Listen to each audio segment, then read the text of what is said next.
오늘 우리가 다룰 내용은 랩그로운 미트라고 해서 정말 그 단백질이 이렇게 자라는 그 고기를 말씀하시는 게 맞죠? 한국말로 얘기하면 배양육이라고 하고요. 음. 실제 고기를 도축을 해서 만드는 게 아니라 연구실 단위로 만드는 거죠. 최근에 심플 플래닛이라는 한국의 회사가 배양육 관련해서 투자금을 확보했다는 소식도 뉴스를 보신 사람이 있을 수도 있고요. 연세대 연구진들이 소고기 맛이 나는 쌀을 개발했다라는 뉴스를 봤었어요. 실제로 줄기세포가 들어가 있어서 소고기 맛도 나고 지방이나 단백질 함량이 일반 쌀보다 높다고 하더라고요. 오른쪽에 있는 연어 사진은 뭐예요? 보통은 배양육이라고 그러면 실험실에서 소고기를 만들거나 그쵸. 돼지고기를 만들거나 이렇게 생각을 하시는데 연어를 만드는 회사도 있더라고요. 왜 배양육이 필요한지에 대한 이유들이 다양하게 있잖아요. 네. 그래서 논문을 피규어를 가지고 왔는데 아, 가축 산업이 얼마나 빨리 성장하고 있는지를 저희가 볼 수 있었어요. 가장 밑쪽에서 올라가는 가장 갈색 같은 포션이 가금류.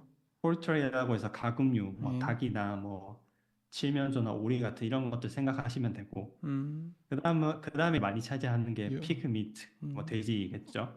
돼지 산업이고 그다음에 이제 위가 뭐 소나 버팔로 뭐 이런 것들이고 그다음에 이제 나머지 차지하는 게 여기 보시면 뭐 낙타도 있고 말도 있고 양, 염소 뭐 이런 것들도 있거든요. 그래서 여기서 결론은 뭐냐면 각각 종류들의 포션도 중요하겠지만 전체적으로 엄청나게 증가하죠. 빠르게 성장하고 있다는 걸 알 수 있거든요. 중국이나 인도 같이 인구가 많은 나라들이 최근에 비교적 잘 사는 중산층이 많아졌기 때문에 인구가 늘어남으로써 고기를 많이 먹게 되는 성향도 있고 지구 인구 전체가 늘어나서 많이 그러네요. 증가하고 있다는 게 포인트입니다. 이거는 뭐죠? 오른쪽은 가축 산업이 그리고 에그리컬처 어떤 농업 같은 것들이 환경에 어떠한 영향을 끼치는지를 이제 아, 도표로 네네. 나타낸 수치거든요. 네. 그래서 위에부터 보시면은 그린하우스 가스 에미션이라고 온난화 가스가 얼마나 많이 나왔나 네. 음식 관련된 게 26%가 돼요. 나머지가 74% 정도 나왔고 근데 이거 아마 그뭐 닭이나 소나 살면서 동물이니까 이산화탄소를 내뿜는 과정을 다 계산을 한 것 같은데 음식 산업을 전체 산업 대비 26%라고 하면은 굉장히 충격적으로 많은 숫자이긴 하네요. 랜드 유즈는 이제 땅을 얼마나 많이 그리고 네, 사용했냐 이거고요. 그렇죠? 경작지라던가 목축지라던가 점점 더 많이 필요하기 때문에 물 사용도 굉장히 많고요. 네, 밑에는 부영양화라고 하는데 음. 물에 얼마나 오염을 시키느냐를 따지는 건데 이 농업이 엄청나게 많은 영향을 끼친다고 하더라고요. 배설물 같은 걸 테니까요. 그다음에 문제가 뭐냐면은 실제로 있는 포유류들 중에 가축이 차지하는 비중이 엄청 높아요. 야생 동물들이 살 수 있는 서식지도 줄어들고 그렇지. 그렇지. 환경도 황폐화되고 지구의 어떤 다양성에 문제가 되는 거죠. 그렇지. 이 슬라이드에서 우리가 강조하고 싶은 거는 과거에 비해서 굉장히 많은 육류 산업의 증대가 있었다. 실제로 굉장히 많은 환경적인 영향을 끼치고 있다. 전체적인 이산화탄소가 어느 부분에서 나오게 되는지를 가축 프로세스에 관련돼서 설명을 해놨거든요. 가축을 키우는 것부터 시작하는 게 아니라 가축을 키울 때 쓰는 땅을 곡물 사료를 개간하는 키우는 거. 데부터 시작을 한단 말이에요. 비료도 뿌려야 되고 벌목도 해야 되고 이 산업이 거기서 오는 에너지 소비 혹은 뭐 맞아요. 탄소 배출이 있을 거고 이제 경작한 땅에다가 실제로 심고 비료를 쓰고 비료 만드는데 에너지도 필요하잖아요. CO2 방출이 있을 거고 실제로 이제 이런 곡물들 이용해서 가축을 키울 때뭐 방제를 한다거나 소에서 메탄 가스가 나오기도 하고 배설물들 처리 이런 것들 닭이나 가축들을 죽여야 되잖아요. 인간이 먹을 수 있는 형태로 바꿔야 되잖아요. 거기서 오는 에너지 소비가 하나하나 따져보면 계속 많아요. 트랜스포트라고 해서 도축장에서 잡은 고기들을 선별해서 필요한 곳으로 이동을 해야 되고 그냥 수족관에서 팔듯이 팔 수가 없으니까 포장을 한다거나 엄청나게 많은 프로세스를 동반하고 있고 각각의 네. 프로세스에서 CO2들이 많이 방출이 되고 있어요. 배양육을 써서 이 프로세스를 줄이겠다라고 하는 게 배양육을 개발하시는 분들의 목표가 되는 거죠. 동물 복지 관련해서 사람들이 목소리를 많이 내고 있기 때문에 네. 배양육이 또 하나의 대안이 될 수 있지 않나. 일단 여기까지 왜 필요한 걸까에 대한 얘기를 했습니다. 네, 구성 성분에 대해서 얘기해 주십시오. 근데 고기만 생각하면 살코기가 있고 지방이 있고 지방이 많으면 어떤 맛이 나고 마블링 얘기를 하잖아요. 고기들이 보시면 다 형태가 다르잖아요. 지방의 어떤 다르죠. 함량이라던가. 근데 이 고기들에서 다른 맛이 난다는 걸 알고 있잖아요. 이런 맛이 날 거다. 그치. 뭐 뻑뻑할 거다. 부드럽게 네, 입안에서 뭐 사르르 녹을 체크살은 거다. 이런 맛을 저희가 기대하고 뭐 꽃등심은 이런 맛을 기대하고 컴포넌트가 있더라고요. 맛이 어떻게 재밌네. 되는지. 그래서 네. meat component라고 해서 고기가 어떤 구성으로 이루어지는지가 있어요. 밑에 근육이 있고, fat, 지방이 있고, 왼쪽에 connective 있죠, 여기 tissue, 왼쪽에. 네. 콜라겐이라든가 이런 것들이 포함되어 있고, 네. 밑에 blood vessel이라고 해서 혈관들, 여러 가지 컴포넌트들이 있고, 중간에 있는 두 번째 칼럼에 있는 것들은 이 컴포넌트가 실제로 어떤 펑션을 하는지에 대해서 나와 있는데, 제가 재밌게 봤던 거는 가장 오른쪽에 있는 실제로 맛이나 질감에 어떤 영향을 끼치는가에 보시면은 근육 같은 경우는 이게 텍스처에 영향을 끼친다고 하더라고요. 고기를 씹을 때 질감 같은 것들. 근육이 밀도가 높으면 좀 더 뭐 씹기가 어렵다거나 그 다음에 팻 같은 경우는 팻이 중요하구나라는 거를 좀 느껴 향이라던가 약간 주시한 어떤 맛을 낸다거나 특히나 혈관 같은 경우는 향에도 영향을 끼치고 색에도 영향을 끼친다라고 돼 있더라고요. 이걸 왜 얘기를 하냐면 어쨌든 고기라는 게 이렇게 복잡한 구성으로 되어 있고 구성 성분에 따라서 다른 질감이나 맛을 내게 되잖아요. 배양을 하게 되면 이런 것들을 신경을 잘 써서 해야지 실제 고기와 같은 맛을 만들 수 있단 말이에요. 고기가 어떤 맛이 어떻게 나오는지를 이해해야 엔지니어링을 해서 우리가 고기를 만들어낼 수 있으니까 배양육이 만들어지는 과정에 대한 얘기를 한번 좀 해봅시다. 처음에 소나 닭, 돼지, 살아있는 개체로부터 생검을 하거든요. 조직의 일부를 떼어내는 거예요. 생검으로 떼어낸 셀의 개수가 그렇게 많지는 않을 거잖아요. 잘 키우는 것들이 가장 큰 주요한 첫 번째 임무고요.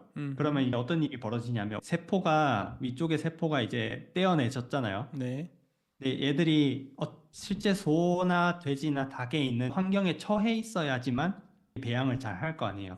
중요한 영양분들도 잘 공급이 돼야 되고 그래서 뭐를 넣어주냐 하면 성장을 시키는 데 있어서 페탈 보빈 세럼이라고 해서 요거. 한국말로 직역하면 소 태아 혈청이라고 하는데 소의 태아에 있는 어떤 혈청 부분을 이걸 뽑아내서 영양분을 줄 수 있고 배양을 잘 시킬 수 있는 매개체로 쓰는 거예요. 그러면 이 안에 세포들이 들어가 있고 적절한 온도랑 적절한 뭐 운동성을 가지게 있게 되면 얘들이 배양 속도가 빨라지는 거예요. 배양액에 넣어서 분할을 시키는 거예요. 세포를 성장시키는 거예요. 한 개 어떤 게 두 개가 되고 두 개 어떤 게 네 개가 되고. 근데 그 배양에 있어서 어떤 영양분이 얼마나 잘 가해지는지도 중요하다. 그리고 생검을 뽑아낼 때 어느 부분 혹은 어느 개체를 뽑아내냐에 따라서 배양이 되는데 횟수가 정해져 있을 거 아니에요. 그래서 그런 것들도 상당히 중요하다 그러더라고요. 어쨌든 그렇구나. 많이 뽑아내기 위해서는. 그리고 이슈가 뭐냐면 아까 FPS라고 소 태아 혈청을 쓴다고 했었잖아요. 근데 이것도 어쨌든 소의 태아에서 뽑아내는 거기 때문에 이 배양육을 만들므로써 가질 수 있는 이점, 동물 윤리에서 좀 자유로울 수 있다. 동물을 잔인하게 죽이지 않아도 되니까 거기서 사실은 이슈가 발생이 돼요. 아까는 세포를 배양한다고 말씀드렸잖아요. 배양이 이제 잘 됐어요. 많은 수의 세포를 가지고 있어요. 그러면 이 세포들을 직접적으로 사용해 버리면 저희가 알고 있는 unstructured meat라고 해서 너겟이나 요거. 소세지 같은 형태로 만들 수 있는 거고 그리고 지방 세포를 가지고 있어요. 그다음에 뭐 머슬 세포 관련해서 배양된 게 있고 티슈 관련해서 배양된 게 있고 그러면 3D 프린팅이 가능해지는 거예요. 그러니까 여기 그림 보시면은 3D 프린팅이. 이제 적층을 시작하는 거예요. 이게 그냥 아무것도 없는 상태에서 적층을 할 수도 있고 그렇죠. 혹은 스캐폴드 어떤 구조체를 사용해서 뼈대가 있는 곳에다가 저희가 입힐 수도 있어요. 형태를 잡아야 되기 때문에 맛을 어떻게 조화롭게 만들기 위해서 어느 형태로 쌓는가 혹은 어느 방향으로 쌓는가 혹은 어떤 먹을 수 있는 구조체를 사용해야지 질감이 좋을까 쌀까 뭐 영양에 좋을까 이런 것들도 이슈가 많이 되고 있더라고요. 예를 들어서 구조체가 있고 쌓았다고 가정을 해볼게요. 이제 세포를 막 쌓았어요. 내가 원하는 방향으로. 근데 이게 끝이 아니에요, 사실은. 세포만 지금 쌓여 있는 상황이잖아요. 3D 맞아요. 프린팅처럼. 그 다음에 이 세포를 디퍼런시에이션이라 그러는데 실제 근육으로 만들어야 되고 실제 지방으로 만들어야 되고 또 성장을 시켜야 돼요. 이제 그렇게 분화가 되면 단 하나하나의 세포였던 어떤 조직으로 집합들이 연결되는구나. 조직으로 이렇게 연결이 되는 거죠. 이쪽 부분이 혈관이 되고 이쪽 부분은 비계가 되고 그렇게 되면 저희가 아는 고기가 나오는 거예요. 재밌었습니다. 예, 그렇게 해서 만들어진 고기가 이제 이렇게 된다는 얘기군요. 네, 그래서 제가 고기를 처음에 찾을 때 이 약간 날것의 고기를 좀 보고 싶었는데 어떻게 생겼는지 궁금해서 없고 이렇게 구워진 것만 있더라고요. 제가 유추해 봤을 때는 만들어진 스테이크 모양이 실제 스테이크랑은 거리가 있을 것 같긴 해요. 그럼요. 좀 이상하게 아직까지는. 생겼을 수도 있어요. 최근에 승인된 회사들이 두 개가 있었는데요. 이게 작년에 나온 뉴스고 두 회사 굿푸드랑 업사이드 푸드 이 회사 같은 경우는 워싱턴 DC랑 샌프란시스코의 레스토랑에 팔 수 있게 됐어요. 그래서 소고기 만드는 회사인가 해서 찾아보니까 이 회사는 또 닭고기들을 만들더라고요. 배양 닭고기. 그래서 저는 궁금했던 게 그래 배양으로 하는 건 알겠는데 닭고기는 원래 싼데 소고기나 돼지고기에 비해서 이 회사들이 왜 다른 회사들보다 먼저 제품을 팔 수 있게 허가가 나고 실제로 제품이 나오는 거지라고 생각을 좀 해보고 찾아봤었는데 음, 어쨌든 장점이 있더라고요. 배양 닭고기가. 음, 그래서 회사 같은 경우도 실제 닭고기를 막 적층을 해서 스테이크처럼 만들어서 이렇게 팔지는 않을 것 같고 네. 너겟 형태로 팔 것 같은데 이런 배양 닭고기가 다른 소고기나 돼지고기에 비해서 세포 성장이 훨씬 빠른데요. 가격이나 에너지 프로세스를 봤을 때 닭고기가 다른 고기들보다 훨씬 더 저렴하게 생산을 할 수 있대요. 세포 성장이 빠른 건 그래서 굉장히 좋은 장점이 될 수 있죠. 스케일업이 쉽다는 얘기니까. 네, 현재 상황으로 봤을 때는 아까 소고기로 실제 스테이크처럼 만드냐 이렇게까지는 못 간 것 같고 현재 상황은 닭고기를 너겟 상태로 파는 게 가장 최선이다. 그리고 그게 가격적인 측면에서도 그나마 좀 받아들일 만하다라는 게 여기서 배울 수 있는 점이죠. 좋습니다. 전망에 대해서 살짝 얘기하고 다시 비욘드 미트로 돌아올까 하는데 결국은 아직까지는 비싸고 음, 비싸다는 이유는 뭐냐면 많은 에너지가 투입된다는 얘기예요. 뭐 화학 약품이 됐든 뭐 실제 에너지가 됐든 간에. 그래서 최근에 UC 데이비스에서 나온 논문을 하나를 보니까 계산을 해봤더니 아직까지는 단기적으로 봤을 때 이런 랩 그로우 미트 배양육이 실제 소를 기르는 것보다 훨씬 더 많은 탄소를 만들어낼 수 있다라는 예측이 나왔었거든요. 그러니까 그렇죠. 결론적으로 보면 더 안 좋다. 네. 배양육이 환경에 좋지 않다라는 보고서도 나왔고, 그다음에 가격도 워낙 비싸다 보니까 아직까지는 좀 확신하기가 어려워요. 근데 미래는 배양육이다라는 게. 아직 완전 초창기니까 뭐 이 정도 가격에 사실 만들어낼 수 있다는 것만으로도 저는 놀라워요. 솔직히 얘기하면 그렇지 않나요?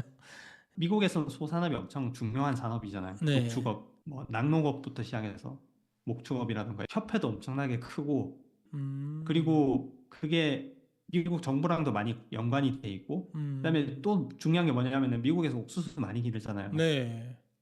그 옥수수의 대부분이 이 소를 먹이는 데 쓰이거든요. 맞아요. 그래서 정부가 또 도와주는 그 산업이기도 하거든요. 그치. 배양육이 만약에 진짜 저렴해진다고 해도 생계가 달려있는 사람들이 많고 조직이 엄청나게 크기 때문에 맞아요. 쉽게 이게 죽기는 어려울 수도 있어요. 그럼요. 다시 이제 대체육으로 들어오면 약간 하이브리드로 좀 갈 것 같다는 생각이 들어요. 이 산업 자체가. 그러니까 완전히 배양용으로 가지도 않을 거고 그렇다고 완전히 뭐 채소로 대체하지도 않을 거고 어쨌든 뭐 곤충이든 채소가 됐든 배양육이 됐든 이점을 살려가지고 최대한 섞어서 맛을 뭐 좀 더 증진시킨다거나 그럼요. 막 가격을 좀 더 낮춘다거나 특히 그럼요. 저는 곤충이 엄청나게 저렴할 거라고 생각을 하거든요. 그럼요. 예.